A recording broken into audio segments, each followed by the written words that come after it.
Bom, né? Boa tarde. Eu comecei a gravar esses vídeos com o conceito de eu te mandar antes e a gente resolveu os exercícios durante a aula para a gente ficar trabalhando mais exercícios. Porém, por enquanto não está dando tempo de eu te mandar antes, mas eu ainda vou conseguir te mandar antes para você assistir.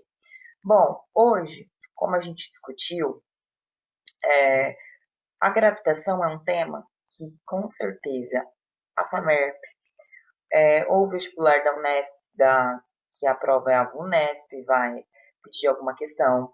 É, o Enem, com certeza, ele gosta muito de gravitação, porque é um conceito que os alunos se prendem mais no primeiro ano, né? Que, como é visto no primeiro ano, e no finalzinho do primeiro bimestre, com astronomia. Então, os alunos, eles se prendem, gostam. Então, sempre está aparecendo gravitação. Então, pode ter certeza que uma das 6 questões lá da segunda fase da FAMERP vai ter uma questão aí de gravitação, ou uma questão aí próxima a astronomia, utilizando alguma coisinha, algum detalhe. E como eu venho estudando aí os vestibulares que você está prestando, então vamos lá. O propósito aí de gravitação, a gente usa aí a aceleração da gravidade, utilizamos leis de Newton dentro da gravitação. Mas, Laís, por que você não começou por leis de Newton? Porque a gente está vendo que leis de Newton entra em tudo na nossa mecânica. É um tema muito importante que eu vou aí deixar uma aula e meia por aí só para ela. Por que eu não estou indo em sequência? Porque o nosso vestibular não está em sequência, tá? Eu tô estudando os vestibulares, aí eu vejo, nossa, tá caindo muito gravitação. Então, bora, vamos lá e dar o tema gravitação. Porque caso não dê tempo, isso a gente já estudou, isso a gente já viu, entendeu? Então, vamos lá. O propósito aí de gravitação, para introduzir aí a lei da gravitação, a lei da gravitação foi formulada por Newton também. Como as leis de Newton, a lei da gravitação universal ela foi formulada por Newton. Que a gente entende como gravitação. A mecânica celeste e a mecânica dos corpos, das estrelas, dos planetas, ela, ela tem muita precisão os cálculos, tá? Bom, eu vou começar a compartilhar a tela porque eu fiz um PowerPoint e não está dando para ver direito. Eu tô explicando, mas eu tô olhando o PowerPoint, mas eu vi que você não tá vendo, então eu vou compartilhar com você. Bom, aí, gravitação universal, né? Então, o que, que eu tava falando? Que a gente vai estudar aí a lei da gravitação universal e todas as leis que englobam a gravitação, que ela é formulada por Newton, né? E a gente tem aquela constante gravitacional que é G e a aceleração da gravidade dos corpos caindo próximos à Terra. Ana, eu vou dar umas cortadinhas no áudio, por isso que eu tô fazendo isso, porque nesses horários o meu cachorro tá meio louco, tá? Então eu tô dando umas cortadinhas aí no áudio por causa disso. Aí a gente vai estudar todo esse movimento orbital e etc. através do que? Da formulação de Newton da gravitação universal, da Lua, da Terra, que elas são ligadas ao que? A uma força. Bom, Ana, então o que, que a gente pode falar da gravitação? A gravitação é aquela força, aquelas forças que fazem o universo estar unido.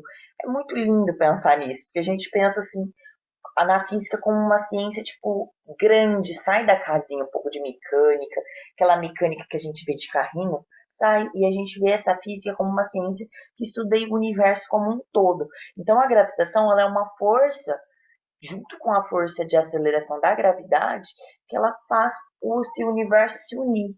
Então a física aí está em tudo. A física que move, que faz o universo assim fluir. Por causa da gravitação que os objetos na Terra, eles o que? Eles são atraídos para sua direção, no caso, né? Porque a atração é a atração que gravitacional. A atração que um planeta ele exerce sobre um objeto é chamada aí de aceleração da gravidade, tá? Ou força aí da gravidade também. Sei lá, a civilização ela é regida por quê? Pela agricultura.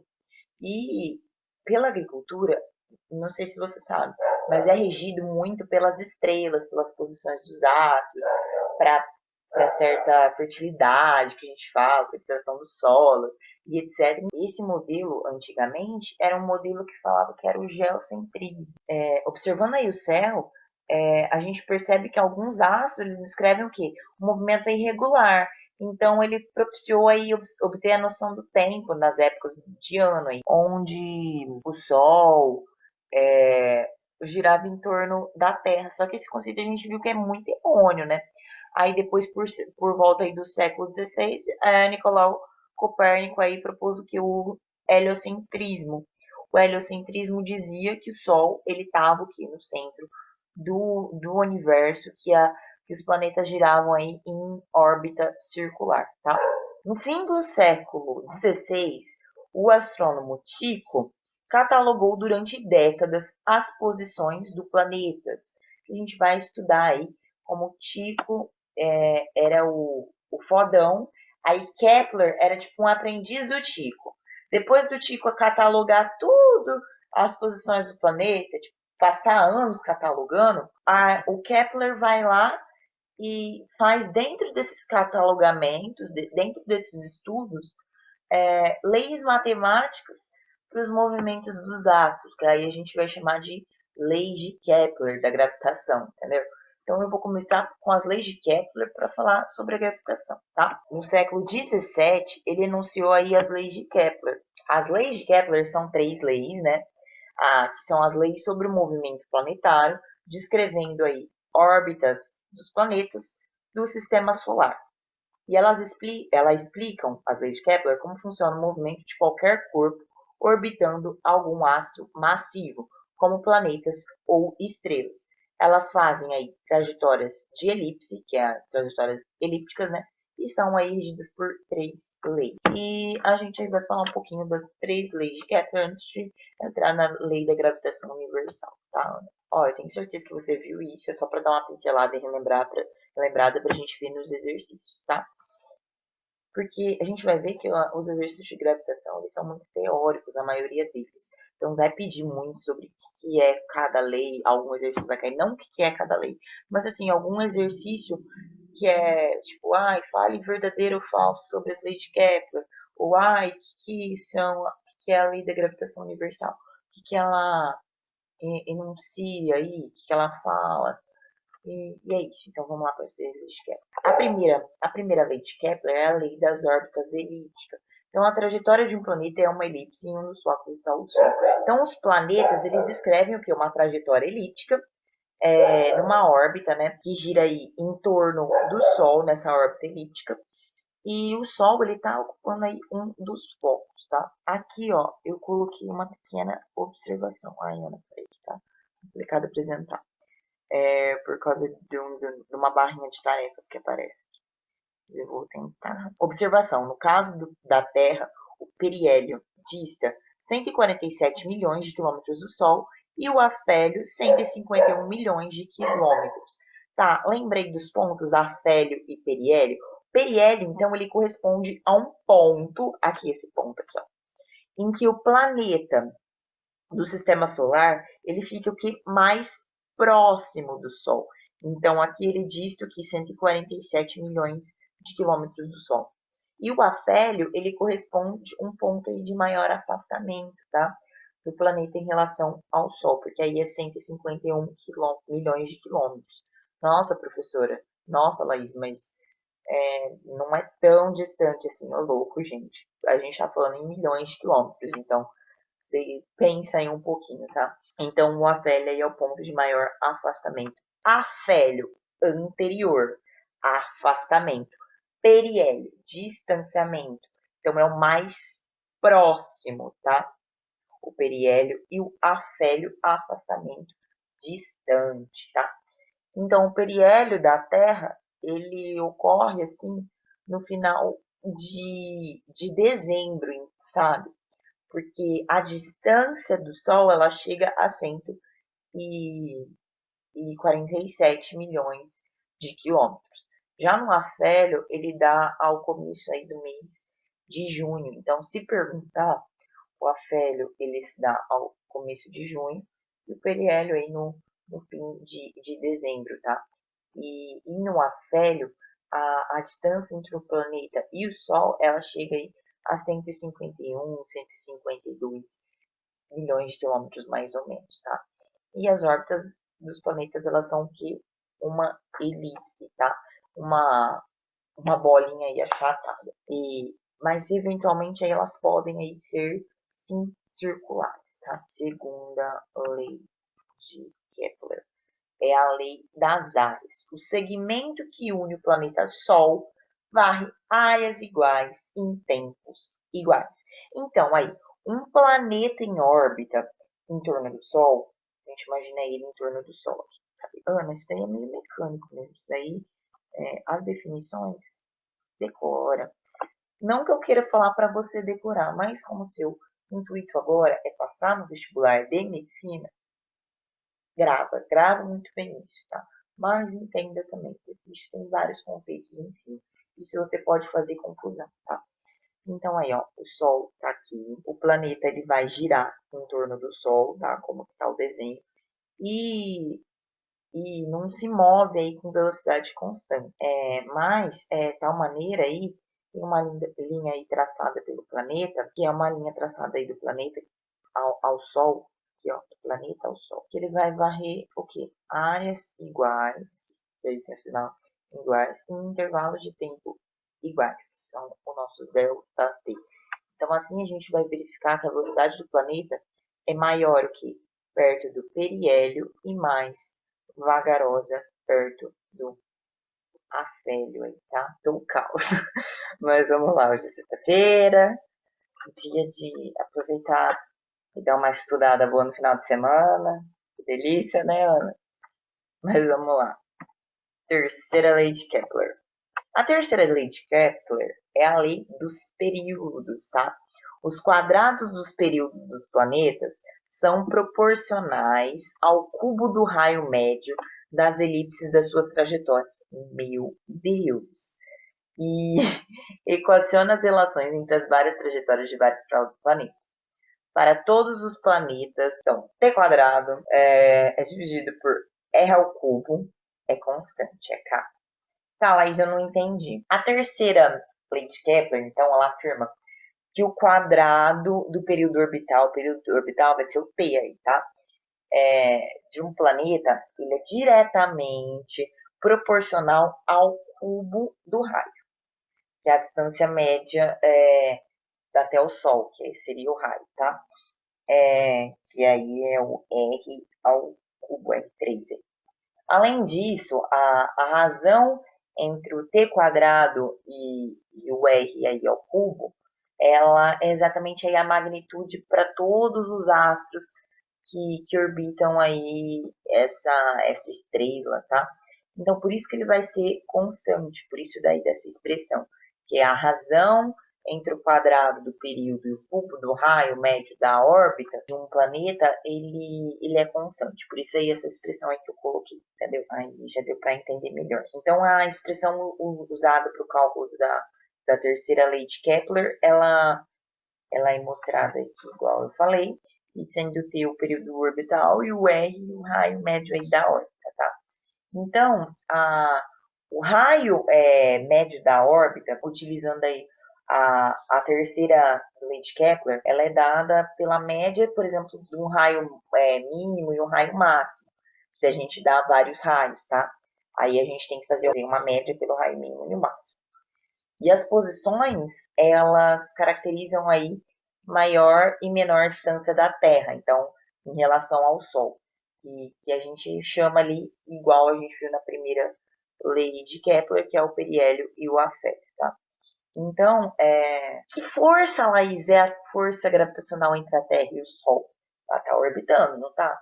Então, é uma força que é centrípeta, tá? Professora, Laís, que é força centrípeta? Força centrípeta é aquela que atua em movimento circular, que é aquela que a gente acha e define pela segunda lei de Newton, tá? Trata então de uma força que ela atua sobre o objeto que tem trajetória circular. Então, quando o objeto ele faz uma trajetória de movimento circular uniforme, o valor da velocidade ela vai ser constante. Então, a nossa lei da gravitação universal vai ser devida a ela. E Laís, e por que a gente está falando aí da lei da gravitação universal, porque através da lei da gravitação universal, a gente consegue chegar à lei dos períodos, tá? Também. Só uma visualização aí teórica, tá? E Laís, o que é aceleração centrípeta? É a aceleração aí da força centrípeta, tá? Girando em raio aí de orbital circular, tá? Então, o raio médio da órbita em determinados planetas, o exercício vai te dar. Por exemplo, o raio de Mercúrio é 0,387. E o período em ano vai ser o T, vai ser 0,241. Aí faz T quadrado por R ao cubo, que dá 1,002. Isso daí é uma tabelinha que eles estão falando aí de, de raio e de período que eu peguei aqui na internet, que eu dei uma olhada, qualquer coisa eu te envio ela, tá? Você digita assim, ó, tabela de terceira lei de Kepler, lei dos períodos, planetas. Aí vai aparecer lá, tipo, Mercúrio, Vênus, Terra. Eu achei lá na internet. Isso aí já tem o cálculo até. Mas isso daí você vai fazer o cálculo, só que ele vai te dar aí os raios. Ou ele vai falar, descubra o raio pela lei da gravitação universal. Aí você consegue descobrir, entendeu? E além disso daí, as pequenas variações de razões entre t ao quadrado e r ao cubo, elas devem ter limitação aí de precisão nas medidas, porque é um raio orbital e o período de translação é de cada planeta, então ela tem certas limitações. Vamos avançar, porque senão a gente vai enrolar muito na teoria. Lei da gravitação universal. Que a lei da gravitação universal é aquela formulinha G maiúsculo, massa 1 vezes massa 2, dividido por R ao quadrado. O que vai ser a massa 1 e massa 2? As massas dos corpos aí dos planetas, tá? E a força aí vai ser a força de atração gravitacional. O G vai ser a constante universal da gravitação. 6,67 vezes 10 é menos 11. Isso daí lembra, isso daí guarda. E o R vai ser a distância que separa os corpos, que a gente dá para descobrir aí pela terceira lei de Kepler, utilizando a lei da gravitação universal, tá? Não vou fazer uma dedução de fórmula, porque isso daí você não vai usar. Você só vai usar se você fizer física mesmo, que não vai ser o caso, né, Ana? Você está correndo aí de física. Mas você vai usar muito em fisiologia na medicina, tá? Não a gravitação universal, mas a quesito de mecânica em geral você vai usar muito em fisiologia. Bom, o que ela fala? Que dois corpos se atraem segundo uma força que é diretamente proporcional às suas massas e inversamente proporcional ao quadrado da distância que os separa. Então tá, ela é diretamente proporcional às massas e inversamente proporcional ao raio ao quadrado da distância, tá? Então, a intensidade aí da força gravitacional, ela é feita pela essa fórmula. Então, essa fórmula, ela pede o quê? Intensidade. Quando o exercício pede intensidade, taca a fórmula lá da lei da gravitação universal, você vai achar a força gravitacional, que é a intensidade da força, sendo F a força e tananã. E a direção e o sentido, Laís? A direção, ela sempre vai do eixo, ela sempre vai ser do eixo que passa no centro dos objetos para o sentido que a força será atrativa. O que quer dizer isso? Do corpo que está sendo aí atraído para o que atrai. Então, sempre vai ser atraído para o que atrai, tá? E como aí foi descoberta a lei da gravitação universal por Newton? Pela maçã aí caindo na cabeça do Newton, ele aí pensando numa ideia cabulosa sobre a gravidade, sobre a força que exerce para a maçã cair. E isso que a gente aí descobriu a gravitação universal. Lá tem até um memezinho aí, uma chargezinha. Se eu não ajudar o Newton, nunca vai descobrir a lei da gravidade. A maçã aí falando pro Newton aí descansando debaixo da macieta, tá? E a força peso aí? A força peso que exerce na lei da gravitação universal, peso de um objeto, a gente tem que observar que o peso ele é diferente da massa. Lembra daquela questãozinha que quando a gente aprende peso é massa vezes da gravidade, a gente quer perguntar para todo mundo assim, qual que é seu peso? Seu peso está errado, peso é massa vezes a gravidade, né? P, PMG aí. Então, peso, quer dizer, massa, é uma grandeza intrínseca ao objeto, enquanto o peso, ele varia com a gravidade. Então, a força peso é dado por F é igual a M vezes G, onde o F é a força de atração gravitacional que o planeta tem do objeto, e M é a massa do objeto, e G a aceleração gravitacional. Então, nesse F aqui, dá para a gente substituir por mg, tá? Porque o M vai ser a massa do objeto e G a aceleração gravitacional da superfície terrestre, que aí é 9,81 metros por segundo ao quadrado, que a gente usa 10. Nossa, Laís, ó, eu vi muito sobre a causa das marés, tem a ver sobre a gravitação, a lei da gravitação universal. O que isso fala? Bom, a maré é uma mudança aí que ocorre no nível do mar, certo? E ela é causada por quê? Pela força gravitacional que a Lua e o Sol exerce na Terra. Então, esse fenômeno que a Lua e o Sol exercem na Terra causa aí as marés. Então, o Sol ele tem o quê? Uma massa maior. Então, a influência do Sol ela é bem menor do que a Lua. Por quê? Porque é devido à distância. Não é devido à massa, é devido à distância que eles se localizam, da intensidade, falei da força peso, né? Aí que a gente dá para encaixar aí a segunda lei de Newton, força, meu amor, né? Mas como a aceleração aí é a nossa aceleração da gravidade, a aceleração da gravidade, ela pode ser descoberta por G, que é o G vai ser a constante aí de gravitação, né? Constante gravitacional, que é 6,67 vezes 10 menos 11. G vai ser minúsculo a aceleração da gravidade na superfície do astro. Emão vai ser a massa do astro. O raio do astro, que é o Rão, que vai ser ele ao quadrado, tá? E a aceleração da gravidade aí uma certa distância h da superfície. A uma distância, a gente só vai aí utilizar o GH, que é o G, que é a aceleração da gravidade numa distância h, vezes o raio do astro, mais o raio do astro, mais a distância aí da superfície. Então, vai ser R mais H, que é a aceleração da gravidade de uma certa distância H da superfície. Tá? Tudo isso ao quadrado. Órbitas circulares. Órbitas circulares agora. Uma órbita circular é um tipo de órbita em que o corpo celeste se move em círculo em torno de outro corpo celeste. Se supusermos as órbitas dos planetas aproximadamente circulares de raio R, a força gravitacional age como força centrípeta e tendo o Sol como centro, como corpo central. Se a velocidade do planeta é v, a equação de movimento é aqui, ó, a força é igual a constante da gravitação, massa do Sol vezes a massa aí do outro corpo, né, dividido por R ao quadrado, que é igual a F de C, é igual a mv quadrado 2, mv quadrado dividido por R, que tudo isso é igual a v quadrado. Então, vamos lá. Vamos considerar aí o Sol fixo e imóvel, porque ele não se move. A gente está estudando, por exemplo, só os movimentos do planeta.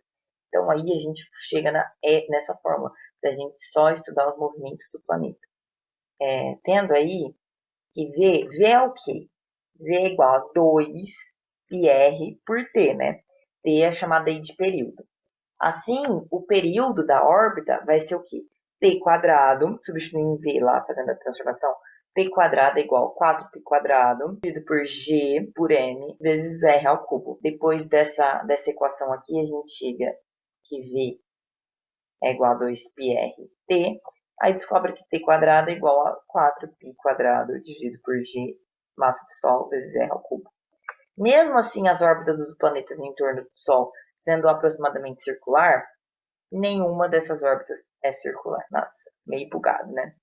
Por quê? Porque foi Kepler que mostrou através dessas observações, que não é através das leis de Kepler, que as órbitas dos planetas elas são elipses, com o Sol em um dos focos. Então a gente pode adotar como elas sendo aproximadamente circulares, tá? Mas não são. E outra coisa que eu quero dar ênfase, deixa eu ver o que eu coloquei antes.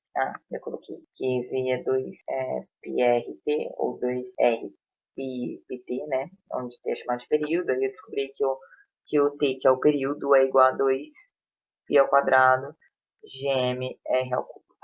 Bom, aí também pela segunda lei de Newton, a gente descobre aí que F é igual a M vezes V quadrado por R. Aí substituindo aí a força, sendo isso que a gente viu lá anteriormente, que é igual a M VR por T, onde V é F vezes M dividido por R. Tá? Sobre energia, a energia aí da gravitação, a energia total do sistema, que a força gravitacional, ela é uma força que conservativa, que ela sofre conservação de energia, né? Isto é, então, que o trabalho que a gente viu na última aula, realizado por essa força para se deslocar de uma partícula até um ponto, que seria tipo um planeta, um corpo aí, um ponto ao outro, né? Ela só depende da localização desses pontos e não do caminho deles. Assim, a gente pode falar, definir, né, mais bonitinho, a força potencial gravitacional, ela cresce com a distância, né? Falando assim, fazendo uma derivada e colocando na integral, mas isso aí não é necessário, que não vai cair. Bom, tava passando um carro de som aí. E então, o que a gente pode falar aí? Que a energia total lá do sistema vai ser a energia potencial gravitacional, mais a energia cinética. Quando a gente pensa num orbital, tá? Em planetas, em estrelas, sei lá, em corpos. Então vai ser E, que é igual a U, que é a energia potencial gravitacional, mais o K, que é a energia cinética. Ou você pode fazer energia potencial mais energia cinética também. A energia cinética do sistema vai ser meio de mv quadrado, né? E a energia potencial aí do sistema vai ser daquela energia da gravitação, né? Então ela vai ser menos G emão eminho dividido por R. Isso a gente fala que tem então o quê? Uma conservação de energia. Porque um menos o outro vai ser o quê? Constante. Então vai ocorrer então, conservação de energia. E quando a gente tem uma órbita aí circular, ela vai ser o que? Negativa, a energia. Por quê? Porque ela é a metade da energia potencial. E para uma órbita elíptica, para uma órbita elíptica, ela também vai ser negativa, então vai ser menos, entendeu? Daí a gente vê com mais detalhes assim em física, acho que em física 2 na universidade. É que é meio complicado, assim, de você visualizar. Mas você lembra que a energia é a soma das duas, e em uma órbita circular a energia potencial e gravitacional ela vai ser negativa. É só isso. Vamos para os exercícios, senão vou enrolar demais. Bora, Ana!